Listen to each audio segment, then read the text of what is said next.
እጅግ አስገራሚ ነው። ሚስት የባሏን ብልት ቆርጠዋለች። በአርሲ ዞን በትዳር አጋራቸው ጥቃት ደርሶባቸው ሙሉ በሙሉ ተቆርጦ የነበረው የ42 ዓመት ግለሰብ ብልት በአሰላ ሪፈራል ሆስፒታል በተደረገ የሶስት ሰዓታት ስኬታማ ቀዶ ሕክምና ተመልሶ መገጠሙ ተገልጿል። በአሁኑ ወቅት የጤና ሁኔታቸው የተሻለ መሆኑንና ሽንት መሽናት መጀመራቸውን ባለሙያዎች አረጋግጠዋል። ሕክምናው ስኬታማ ቢሆንም የብልቱ ሙሉ የግብረ ስጋ ግንኙነት የመፈጸም አቅም እንደ ቀድሞው ላይሆን እንደሚችልም ተጠቁሟል። መሰል አደጋዎች ሲያጋጥሙ የተቆረጠውን አካል ሳይዘገዩ በ6 እና በ8 ሰዓታት ውስጥ ወደ ሕክምና ተቋም ማድረስ የሕክምና ስኬትን እንደሚወስን የዘርፉ ባለሙያዎች አስገንዝበዋል። አደጋው የደረሰው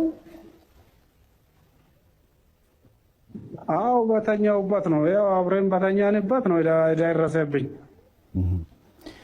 የልጆች እኔ ነቃ ብዬ ወጣ ብዬ ነው የተመለስኩኝ። ከዛ አደጋው አጋጣሚ ተፈጠረ። ሲፈጠር እኔ ነቃውና ተነሳው።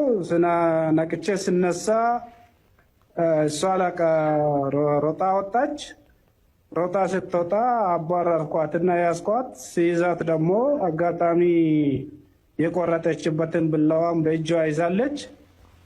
በእጇ ይዛ አባሬ ያስኳት። አንድ ጊዜ ከያስኳት በኋላ ደግሞ ጋፍትራኝ አመለጠች። ለሁለተኛ ጊዜም እንደዛው ሮጬ ያስኳት።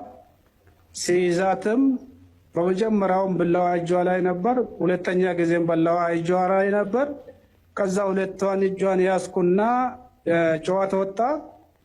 እሷም ጮኸች። እኔም ደግሞ ህዝብ ለህግ አዳኙን ለህግ አድርሱን ብዬ እኔ ስናገር ህዝብ ቶሎ ወጣ አለ። ወጣ እንዳሉ ደግሞ ሁለት እጇን ያዝኩና እኔ ከነብላዋ ለነሱ ሰጠው። ለነሱ እኔ ከሰጠው በኋላ እሷ ብላዋውን ደግሞ ከነሱ እጅ የሰው ግቢ ውስጥ ወረወረች። ከዛ በኋላ እኔ ወደ ራሴ ግቢ ተመለስኩ። ወደ ራሴ ግቢ ተመልሼ ትንሽ ድካምም ስለመጣ ቁጭ ካልኩ በኋላ ደግሞ ልጆችም ከእንቅልፍ ተነሱ። ብዙ ሰውም ከዛ አካባቢ ወጣ። ልብስ አለበሱኝ። ከዛ ለአምቡላንስ ተደወለ። ለአምቡላንስ ተደውሎ አምቡላንስ ደግሞ ትንሽ ቆየት ብሎ መጣ። ሲመጣ በአምቡላንስ ወደ 3 ሰዓት አካባቢ ቆይታ በኋላ እዚህ ደረስን ማለት ነው። 3 ሰዓት እንደዚህ ይሆናል ስንደርስ። ድርጊቱ ከ6 ሰዓት ጀምሮ እስከ 7 ሰዓት አካባቢ ነው። እዚህ ስንደርስ ግን ወደ 9 ሰዓት አካባቢ ነው የደረስነው። ከ9 ሰዓት ጀምሮ እስከ 12 ሰዓት የረጅም ሰዓት ቀዶ ጥገና እያደረጉ ነበር። ግን በዛ መሀል ህግ የሚወስንበትን ኃይል ራሱ ወስዳ ከዛ በኋላ ልጆቹን አንድ ላይ ሰብስባ ብታሳድግ የሚል ነገር ነው በውስጥ የመጣና በዛ ምክንያት ምንም አይነት እርምጃ መውሰድ አልፈለኩም። እንግዲህ ሁለት ሰውን አጥቶ ከማኖር የተሻለ ነው እና አንድ እናት ራሱ ይዞ ቢኖሩ የሚል ነገር እና በዚህ ምክንያት እኔም እሷን ላለማጉዳት ውስጥ አሰበ። ምናልባት በዚህ ምክንያት ራሱ ይሄ ስለተከሰተ አላህ ብዙ ኃጢአቶችን ሊምርልኝ ይችላል እና ወደ ጀነት ልገባ ይችላለሁ የሚል ነገርም በዛው ሰዓት ውስጥ የመጣ። በዚህ ምክንያት እኔ ውስጤን አረጋጋው። በቃ ጭንቅላቴንም ሰላም አረግ። በጣም በአላህ ላይ አላህ መጠገያዬ ነው አልኩና የሚሆነውን ነገር ሁሉ እየተቀበልኩ ስፔሻሊ እዚህ ሆስፒታል ውስጥ ያሉት ዶክተሮች በሙሉ ሲመጡ አይዞን እያሉ እያዘኑ ጥሩ ምክር እየሰጡኝም አይዞ ምንም ችግር የለውም ይከሰታል እያሉ እየነገሩኝ እንትን እያሉኝ ስለሚሄዱ እያበረታቱኝ ሪሊ ሆስፒታሉ ራሱ እንደዚህ አይነት ጥሩ ስፔሻሊስት ዶክተሮችንና ሀሳቢ የሆኑትን ዶክተሮች በማኖሩ የአሰላ ዩኒቨርሲቲ አርሲ አጠቃላይ ሆስፒታልን ራሱ እና ኢቨን የነሱ አመራር ራሱ እየመጣ አይዞን እያለ እነሱንም በዚሁ በኩል ላመሰግናቸው እወዳለሁ እና ምስጋና ለነሱም እንድታደርሱልኝ። ቀድሞ ቦታው ተመልሷል ማለት ይቻላል።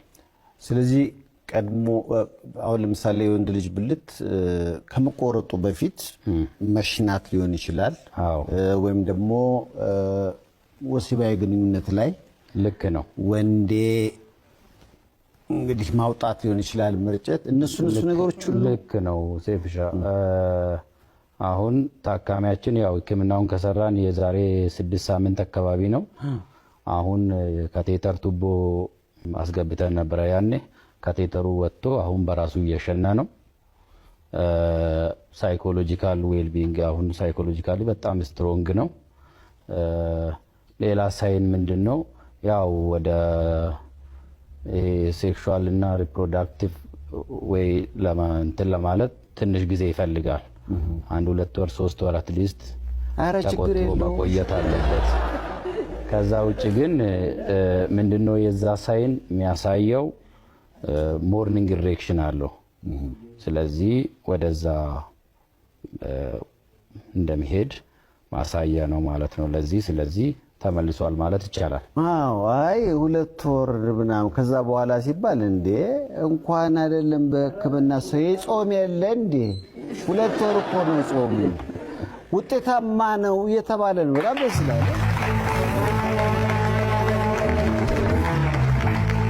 ሰላም ጤና ይስጥልኝ ውድ የቻናላችን ተከታታዮች ዛሬ ወደ እናንተ ይዘንላችሁ የቀረብነው ጉዳይ በኢትዮጵያ ሚዲያ ዘርፍ ውስጥ ትልቅ ቦታ ያለውንና በኢቢኤስ የቴሌቪዥን ጣቢያ ለብዙ ዓመታት እንጫወት በተሰኘው ዝነኛ ፕሮግራም ውስጥ አብሮን የቆየውን የዮናስ ከበደ ጉዳይ ነው። በቅርብ ቀናት ውስጥ ዮናስ ከበደ ከኢቢኤስ ተሰናበተ የሚለው ጥያቄ በፌስቡክ በቲክቶክና በቴሌግራም ገጾች ላይ ሰፊ መነጋገሪያ ሆኗል። ይህ ወሬ ከየት መጣ?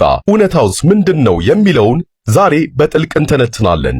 ዮናስ ከበደ ከኢቢኤስ ጋር ያለው ግንኙነት ሲነሳ መጀመሪያ ወደ አእምሯችን የሚመጣው የእሱና የኮሜዲያን እሸቱ መለሰ ልዩ ጥምረት ነው። ሁለቱ በጋራ ሆነው የፈጠሩት እንጫወት ፕሮግራም በኢትዮጵያ የቴሌቪዥን ታሪክ ውስጥ ከፍተኛ ተመልካች ካላቸው ዝግጅቶች አንዱ ነው። ነገር ግን በቅርብ ጊዜያት ዮናስ በፕሮግራሙ ላይ አለመታየቱ ብዙዎችን ጥርጣሬ ውስጥ ጥሏቸዋል። አንዳንዶች ዮናስ ራሱን ችሎ ሊወጣ ነው ሲሉ፣ ሌሎች ደግሞ ከጣቢያው ጋር አለመግባባት ተፈጥሯል ይላሉ። እውነቱን ለመናገር ዮናስ ከበደ በኢቢኤስ ውስጥ ያለው ሚና ለጣቢያው የምርት ጥራት ትልቅ አስተዋጽኦ ነበረው። የእሱ የግል የንግግር ዘይቤ፣ ጨዋነት የተሞላበት ቀልዱና እንግዶችን የመያዝ ብቃቱ አራዳነትን ከጨዋነት ጋር ያጣመረ ነው። አሁን ግን ዮናስ ከበደ ከኢቢኤስ ተሰናበተ የሚለው ወሬ ዮናስ ራሱ በይፋ ምላሽ እስካልሰጠ ድረስ እንደ ግምት ብቻ ይወሰዳል። ነገር ግን ከውስጥ አዋቂዎች እንደሚሰማው ከሆነ ዮናስ አዳዲስ ፕሮጀክቶችን የመጀመር ፍላጎት አለው። ምናልባትም እንደ ቀድሞ ባልደረባው እሸቱ መለሰ የራሱን ዩቲዩብ ቻናል ወይንም ፕሮዳክሽን ሊያቋቁም ይችላል። ይህ ደግሞ በኢትዮጵያ የሚዲያ ገበያ ውስጥ ተፈጥሯዊ ሂደት ነው። አንድ ታዋቂ ሰው በአንድ ጣቢያ ስር ለረጅም ጊዜ ከቆየ በኋላ ራሱን ችሎ መቆም ይፈልጋል። ነገር ግን በኢቢኤስ በኩልም ሆነ በዮናስ በኩል እስካሁን ይፋዊ መግለጫ አልወጣም። ይህም ወሬው ይበልጥ እንዲጋጋል አድርጎታል። በባህላችን ከጭስ በስተጀርባ እሳት አለ እንደሚባለው የዮናስ አለመታየት ዝም ብሎ የመጣ ሳይሆን ትልቅ ለውጥ እየመጣ መሆኑን ያሳያል። ዮናስ ከበደ በኢቢኤስ ላይ የነበረው ቆይታ ከ10 ዓመታት በላይ ያስቆጠረ በመሆኑ ከጣቢያው ጋር ያለው ግንኙነት በቀላሉ የሚበጠስ ባይሆንም የግል ብራንዱን የማሳደግ ፍላጎቱ ግን ሊገታው አይችልም። በቅርብ ጊዜያት በኢቢኤስ ውስጥ የታዩት የሰራተኞች ለውጥና የፕሮግራም ሽግሽጎች ለዚህ ወሬ መነሻ ሳይሆኑ አይቀሩም። ተመልካቾች ደግሞ የለመዱትን ፊት ሲያጡ ወዲያውኑ ተባረረ ወይም ተሰናበተ የሚል መደምደሚያ ላይ ይደርሳሉ።